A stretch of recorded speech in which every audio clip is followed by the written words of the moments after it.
I've scaled brand after brand so fast that it almost feels illegal. Like this pet brand here, we scaled to $7 million in just 2.5 years. This clothing brand here, we smashed through $10 million. This combat sports brand, Fight Gear Direct, we got to $1.18 million in just 18 months. And my latest brand, Dosed, we're already at 5 figures a month and we haven't even been running for a year. Now these results are unlike I use a system, and every time I've used it, I've blown brands past 7 figures, and you can too. It's called the e-commerce operating system. You see, most brands that can't crack $1 million have no idea what they're doing, right? They might be throwing some money at ads, they might be uploading a few videos, sending a couple of emails, getting a little bit of results, but they can't grow, they can't scale. They just feel a bit stagnant. They don't make any money whatsoever. Where the brands that do smash that $1 million mark, they know exactly what they're doing, they know when to do it, and they know how to do it. And they know that it's a repeatable, proven system that they can deploy at any time. And as soon as you learn that, you can apply it to any store time and time again. So in this video, I'm going to teach you that exact system. It's 9 super simple steps that you can install into your business, whether you're just starting out or you already have an established brand. Now, before I teach you this though, I do need a favor from you. We have thousands of people that watch these videos every single day, but only 11% are subscribed to my channel. So if you're serious about getting past that $1 million mark in your online store, then subscribe to this channel because I drop videos every single week and I wouldn't want you to miss out. The e-commerce operating system has one simple objective, and that is to grow your brand to $1 million per year. And we do that by deploying the 9 strategies I'm about to show you. Now, in order to understand those strategies easily, we break it up into 3 really simple pillars. The first pillar is where we get our traffic from. Traffic is the visitors that come to your store. The second pillar is how do we convert those visitors into buyers. And then the third pillar is our scale pillar. How do we ensure our business is growing profitably and have the right systems in place? And the secret to the operating system is we want to make sure we're getting the right traffic in. And when we get them in, we convert them with the right strategies and we have the right business set up so that we can scale. And then we do that over and over again. So we have this compounding flywheel that gets better and better over time. So let's get started with strategy number 1, and that is running paid ads. Now, everybody knows what paid ads are, right? We're running Meta ads, Google ads, TikTok ads, Pinterest, Reddit, you name it. But I want you to think about it a little bit differently because paid ads actually are broken into 2 really different strategies that you need to think about. The first strategy is where we generate demand for our products. So that is putting our products in front of people that may not necessarily know about them, but they might be interested. We're creating brand awareness. We're generating people wanting to buy our products. The second type of paid ads that we run is what we call capturing demand. And that is where someone is actively looking for a product or an answer to their problem and they go searching for it, okay? And we then put our ads in front of them and we capture that demand, okay? So when we think about generating demand, these are typically visual style ads, and they're things like, Instagram ads, they might be TikTok ads, they might be Meta, okay? There might be ads like that. There might even be YouTube ads. These are ads that show your products to people that may be interested in your products, but they're not actively looking for your products. Whereas we flip side that to capturing, that is where people may be looking for your products and we put ads in front of them. And these are places like search engines, they're places like forums, they're places like articles. And in order to advertise on those places, search, we could use things like Google ads. We could do Bing ads. For forums, we could do things like Reddit ads. For articles, we could do native ads. So you can see here we're generating demand with our generation channel. We are capturing demand with our capture channel. So your job now is to determine which of these strategies is going to be right for you and your business. Now, when we're first starting out, we don't want to do all these things at once. We just want to choose one generation channel and one capture channel. Traffic strategy number 2 is using our own traffic. Now, if you think about paid traffic, that is where we are paying someone else. They've got an audience and they've already got traffic and we're paying for them to send it to our store. Now, if they don't convert, what we then need to do is we need to capture them. And that is where we can capture them here and then they can then become our own database, right? And this is capturing email addresses or it's capturing phone numbers or getting to follow us on social media. Then what we can do with that, because we do have their contact information, we can then send them an email, we can post on social media, we can send them a text message and get them to come to our site. Let me show you the most effective ways to do that. If we start with email marketing, there are 2 streams here. The first one is our campaigns. Often these are called email newsletters. The biggest mistake though that brands make here is they only use campaigns to send, big sales or discounts to their list. They don't use it as a way to build a community. And that's how we think about it when it comes to email marketing. Your email list is your community. It's the opportunity for you to talk to your customers on a regular basis. So we follow this framework where it's called the give, and then ask for the sale, right? So how it works is we break our content types in our emails sort of up into these 4 different areas, 3 of them being give emails and 1 being an ask email. The first give email would be an engagement email. And these are sort of like a brand story type email. Emails where people really engage and get to know you. You could think of things like a behind the scenes, about the founder, how we started, all these sort of really nice emails where people get to know you. The second type of email is what we call our proof email. And these are emails that prove to the people who are following you that you are as good as you say you are. These could be things like customer reviews. It could be testimonials. It could be articles where you've been, talked about in the press. These are things that just show that your product is as good as it says it is. The third type of email is what we call an educational email. And this type of email is, what is it that your community really thrives on? What do they want to learn about? What do they want to know? So if I think about it, in my world, we sell coffee. So we share things like recipes. We share things like how to travel with your coffee, who you should give your coffee to, all these sorts of fun things. And it's really educational. So these are what we call give emails. And what you'll notice about these emails is we're not trying to actively sell a product. Yes, we'll have links to our products in there, but we're not actively trying to sell. And what's interesting about this is when we're not trying to sell, these emails actually do make us money. But where the real secret lies this strategy is following it off with our 4th email, which is our ask email. And this is where you can then talk about the product, or you can put some sort of sale in there, okay? Could be some sort of discount. And only then can we ask the email. Because if you think about it, what we've now done is we have warmed these people up so that when we are ready to buy, they're going to buy from us. They're going to know us. They're going to love us. They're going to trust us. They're going to believe us, and they're going to buy from us. Okay, so that's our campaign sends. Now we should be sending at least 1 a week, if not 2 a week on these emails. And you can just keep cycling through the give, ask style strategy. Now we then layer that on with some automations. And this is where we call flows. If you're using a tool like Klaviyo, flows are built in. And we want to use these flows as a nurture tool. Okay, so if we bring someone into our world, we want to make sure that we nurture them through us. So I'm going to give you 4 key flows that you should be using to really nail this. The first flow is what we call our welcome flow. This is the one that when someone joins your list, they might sign up to get a discount or get a download. We send them that thing, okay? And then we take them through a series of emails that, introduces them to your community, why you exist, who you are, what sort of products that you sell. It's usually a 3 to 4 part series. And the next email is your cart abandon email.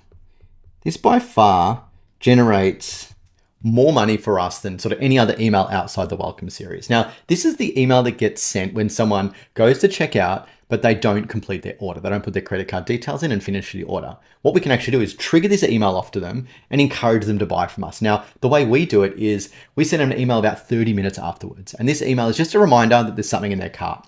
We don't give them a discount or an incentive. We then send another email 24 hours later if they haven't purchased, and we create some urgency in this one. Again, we don't put a discount in. We say something like, our stock is running low, please finish off your cart before we sell it to someone else. If they still then haven't purchased, then our next email will talk a little bit about our unique value proposition, a risk-free trial, a guarantee, free returns, things like that. If they then still haven't purchased 24 hours later, we will probably give them an incentive to buy there, okay? That nurture sequence there does a few things. It reminds them the order's still there. It gives them a little bit of urgency to place the order. It then removes any sort of risk by telling them what could go wrong and how we fix it. And then we give them an incentive to buy it. So we go through all the key reasons people wouldn't buy, okay? Now this email goes out when someone places an order with you. We wanna send an email to them thanking them that they place this order. What this does is this creates community. It creates, a relationship with that customer. It also means that they're going to get used to receiving emails from you. Now, the way we frame this one is we frame it from the founder. So in my store, I'm sending them that thank you email, and it's, hey James, thank you so much for your recent order with us. We really, really appreciate it. I'm Brendan, I'm the founder of Dosed, and it's people like you that keep our community alive. If there's anything you need, just reach out.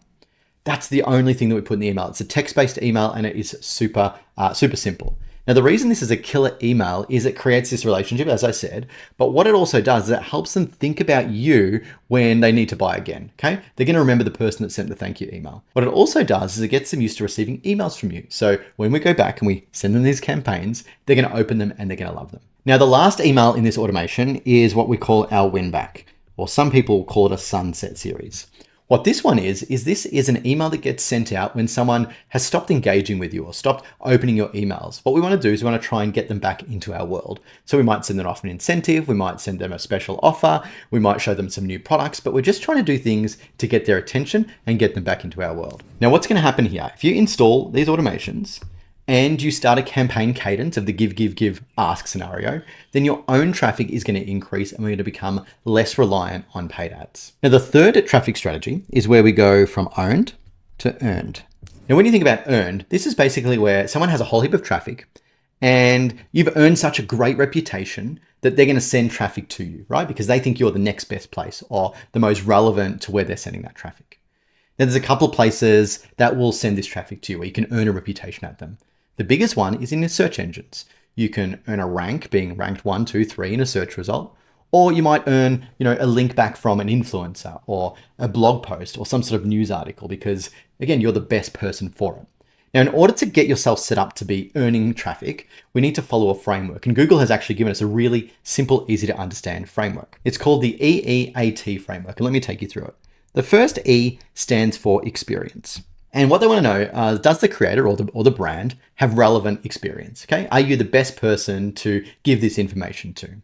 The second E is expertise. Okay, not only have you got experience, but are you an expert in this area? Do you have the relevant knowledge? Do you have the relevant skills? Then what we want to do is, do you have authoritativeness in the space? Okay, so yes, you might have experience and expertise, but are you the best person to give this information out? Are you an authority in that space?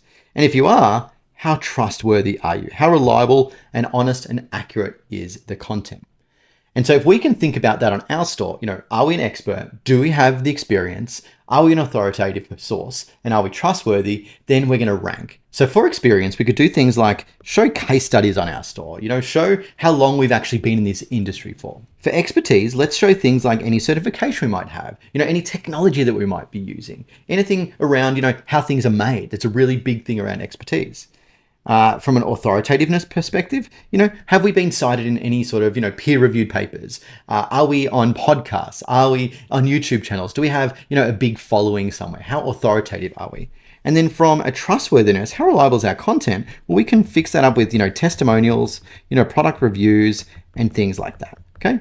So I want to make sure that we're following this experience, expertise, authoritativeness, and trustworthiness in all our content for us to be able to earn traffic from other sources. Now that we understand our traffic sources, we can now move on to our conversion strategies. And we're going to talk about the fourth strategy, which is where we're going to dial in our offer. Now, the offer is the most important part of any e-commerce business. There's no point doing all this work on driving traffic to your store if when they get there, that the offer's just no good, right? We want someone to land on your page and basically just say yes and buy the thing from you.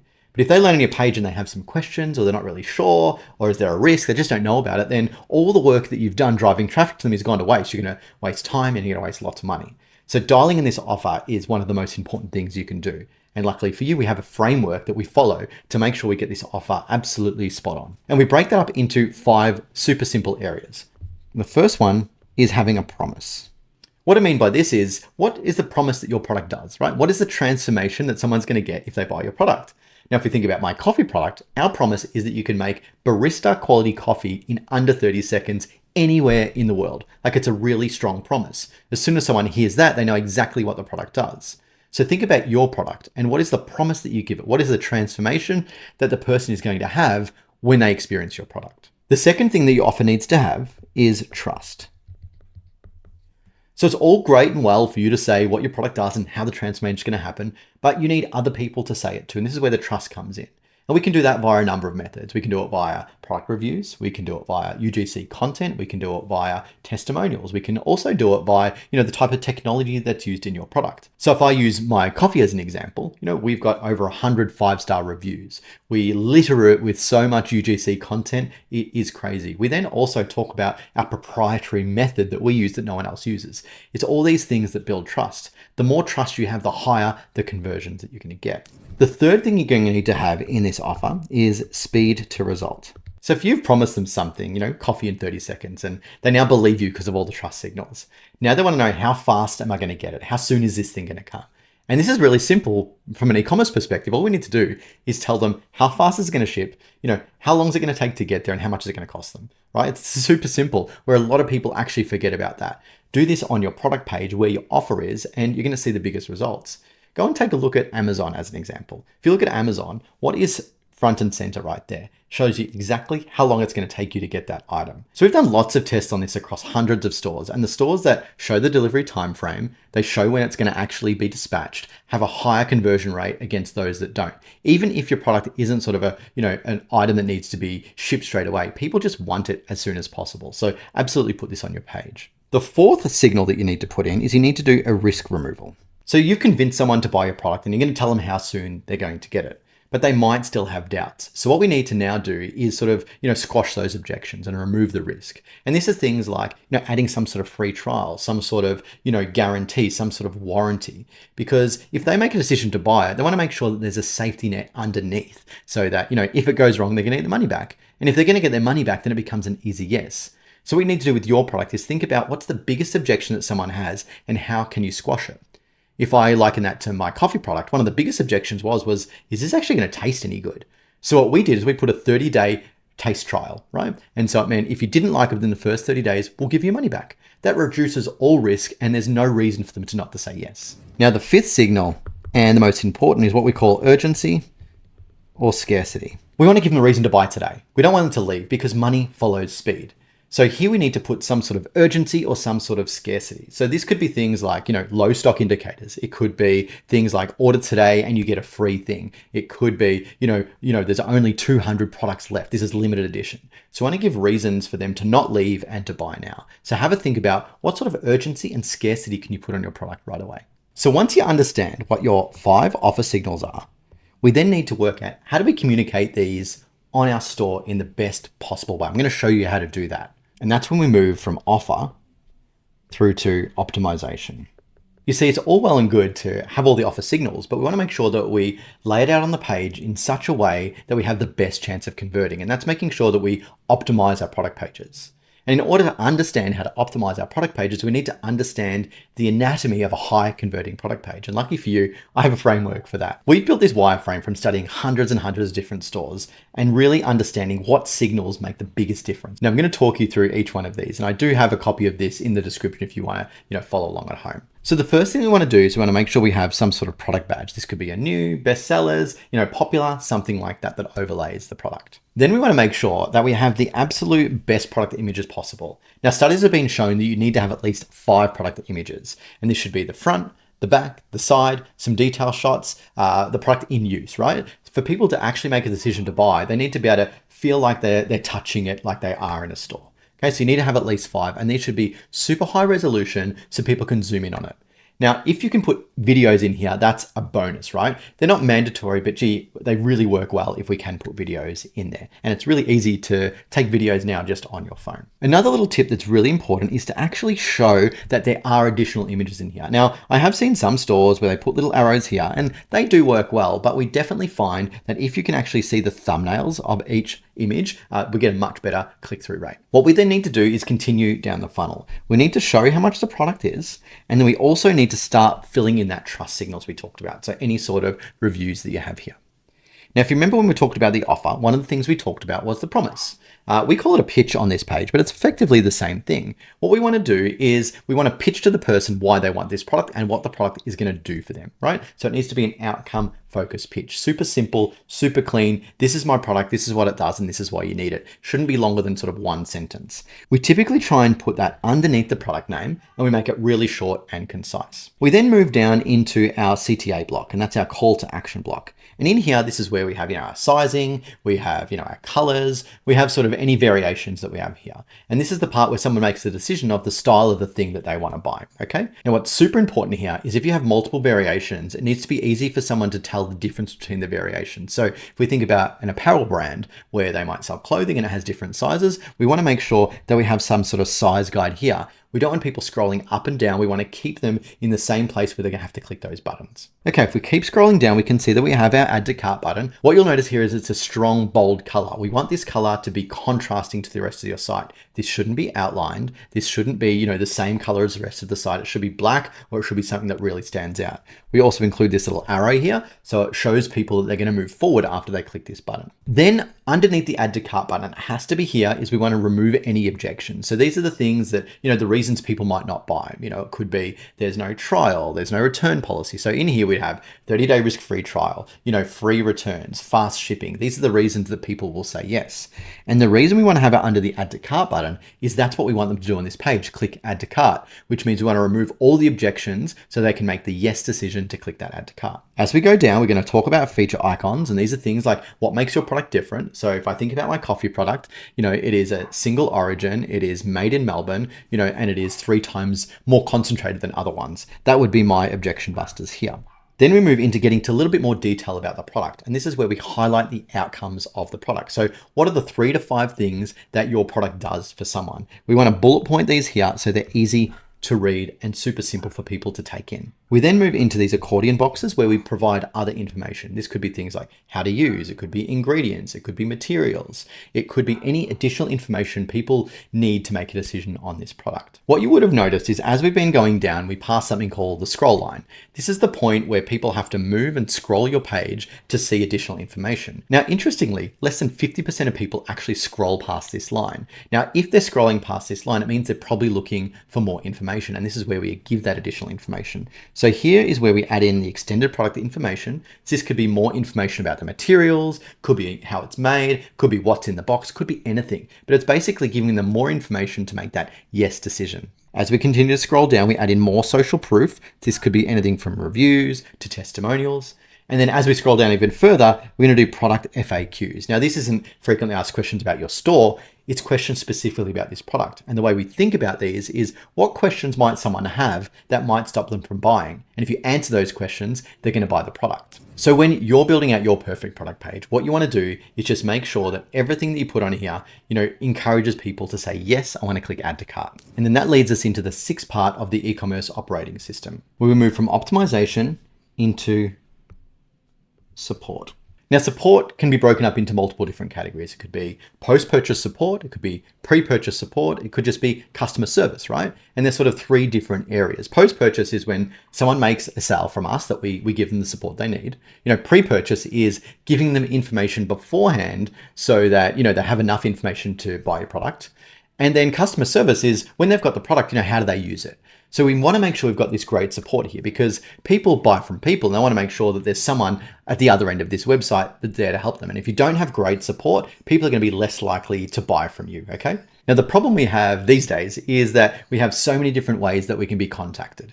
And customers want to contact you whatever way is comfortable for them. If there's friction in contacting you, that adds another reason for them to not buy from you. If it's easy for them to get in contact with you, then that's a positive reason to buy from you. I'll tell you a little story about a brand in the US. It was a pet brand, and they used to have customer service from 9 to 5, like a normal brand, 9 to 5, 5 days a week. The problem was that most of their customers were buying for their pets after hours. So they're buying them from 7 to 9 o'clock at night. Now, their conversion rate was not too bad, 2.5% or something like that. But what they decided to do was open up their customer service hours till midnight, right? So 9 a.m. till midnight. And what they found was their conversion rate went up because there was people there at the end of the line or the chat or the email that were responding to them in real time. And that meant they were more confident in making that decision. They then decided to open up their customer service hours to 24 hours, 7 days a week. And what happened then was their conversion rate almost tripled, right? Because no matter what time of the day when someone was browsing their site or looking to buy their thing, there was someone there to help them. And money follows speed, right? So if someone wants to buy something and they can get an answer straight away, they're more likely to buy something. So let me show you how you can do it on your store. So if you think about you right now, you've got a customer support agent. That could be you, it could be someone in a team. And we have our customers. And our customers want to contact us from emails. They want to contact us from a direct message. They might comment on a social post. They might want to text us. They might want to phone us, okay? These are sort of the main places they could come in. And they even want to do live chat with us, okay? Now, the problem is you're typically one person, you're a small team and you want to run efficiently. And sometimes the same person uses multiple channels at once to try and get the answer. They might send you an email, but you don't get back to them in time. So they start DMing you. They might comment on your posts. They might send you a text message, call the phone, and then they might even try and hit you on live chat, right? If they really urgently want something. So our job is how do we make sure that we can easily bring all of these into one person and keep it super simple so that you can answer all these questions in one go. And this is where we need to put in place a support system. So you want to design a system here that is not just great for your customers, but it's also great for you. You want to make it really easy for you to answer and respond to people, and you want to make it easy for them to get support. So this is where you start to design the system that works. So for a small store, really all you need is a dedicated shared email inbox. And you probably need one or two different apps, one for live chat, and then one to manage your social media DMs. As your store grows, you're going to move through to a more complex system. And that might be something like a dedicated customer service system that integrates all these pieces together. And it means you can have multiple agents going in answering tickets. But it's progression, right? So start off small, don't overcomplicate it, just make it easy for you to respond to people. And as you get busier and you have more demand, you can then move to a more enterprise level system. But the key here is having a system that is simple for you and a system that is simple for your customers. We want to remove all friction from both ends. And we can then move on to the scale pillar of this system. It's where we move from support into understanding your numbers. Now, knowing your numbers isn't just about your revenue number, or maybe your conversion rates or your traffic. It's understanding your profit number. It's understanding how much you can afford to acquire a new customer. It's understanding what your return on ad spend number could be. It's understanding your variable costs. It's understanding your operating expenses. It's understanding your e-commerce economics. Now, the brands that I see succeed are obsessed with their numbers. They look at them every single day. In fact, we create a spreadsheet for them that lets them track their profitability day by day, lets them track their ad spend, it lets them track their acquisition costs, it lets them track their conversion rates, everything that you need to know to run their store. Because if they have their finger on the pulse of their numbers, they can just turn the dials in the right way, up or down, in order to grow their business. It means they're improving every single day. Where a lot of brands only look at their profit and loss once a month, right? They only look at them when they see their, their monthly statement. Well, you should actually be looking at every single day so you can make decisions quickly on the fly to increase. And to do this, we use a tool called the e-commerce scorecard that we deploy to everyone inside the e-commerce academy. So what we do first is we track our product economics. We put in our sell price, we put in our cost price to determine what our gross margin is. We then understand our variable costs, things such as, what's it cost us to ship? Are there any fees involved? What's our packaging cost us? We then put in our operating expenses, and these are our fixed costs that we have over time, and we just sort of average them out across 3 months. We then put some sales data in here so we can determine what the lifetime value of our customer is. How much do we make from that customer on their first order, and then how much do we make from them over time. We then pull all that together to work out what our average monthly economics are, right? So we know what our costs of goods are, we know what our variable costs are, we know what our fixed costs are, and that can help us determine our profit. We then take that profit number to work out exactly what our customer's cost per acquisition is, right? Which is specific to our businesses. Once we know that, we can then track our business day by day exactly how it's performing, from our sales to our orders to our items, sessions, conversion rate, to our ad spend, and then we can determine, are we profitable for the day? What's our cost per acquisition target? What's our MER? What's everything? And by doing this every single day, we keep the closest eye on our business so we can tweak and we can improve and we can ensure that our business is growing every single day. Now that you've got your numbers under control, you understand them, you obsess over them, you track them, we can move to the next strategy in the system. And that's where we go from numbers through to plan. You see, if you want to get somewhere, you need to have a plan to get there, right? If you want to go on a road trip, you're going to know, the route you need to take. The same applies if you want to get an outcome in your business. We want to get to $1 million a year, then we need to know what steps we need to do to take that. Now, implementing this system is going to be one thing, but we want to know what projects and initiatives should we put in place to get the outcomes that we want to grow. And we use a tool which we call the $1 Million Roadmap. And this is what it looks like. What we do is we break it up into 4 quarters. And then we break down each of those quarters into 4 initiatives. And each of those initiatives has a clear outcome. It would either be traffic. How do we increase our traffic in that quarter? How do we improve our conversion rate in that quarter? How do we get people to come back, increase our retention? And then what strategies have we got to scale? And then we would set a target for that quarter. So let's just say this target is 160K. Okay. So what we do is we have a look at it and we go, well, what initiatives could we put in place? So if we think back to the e-commerce operating system, from a traffic perspective, we've got paid, owned, and earned. Maybe we're not doing email marketing, okay? So we might start email marketing in this quarter. From a conversion perspective, maybe we need to dial in our offer. From a retention perspective, maybe we need to do some retargeting. And from a scale perspective, maybe we need to do some sort of course to improve sort of our skill set, okay? So we've now got 4 initiatives that we need to do over the quarter. And if we do those initiatives, then we're gonna ideally reach this 160K goal. And then we run that for the quarter, we look at the results and we see whether or not we got to the target that we did. And if we did, then we move on to the next piece. So instead of email, we might do something like more, short form content, okay? From a traffic perspective, from our conversions, we might try landing pages.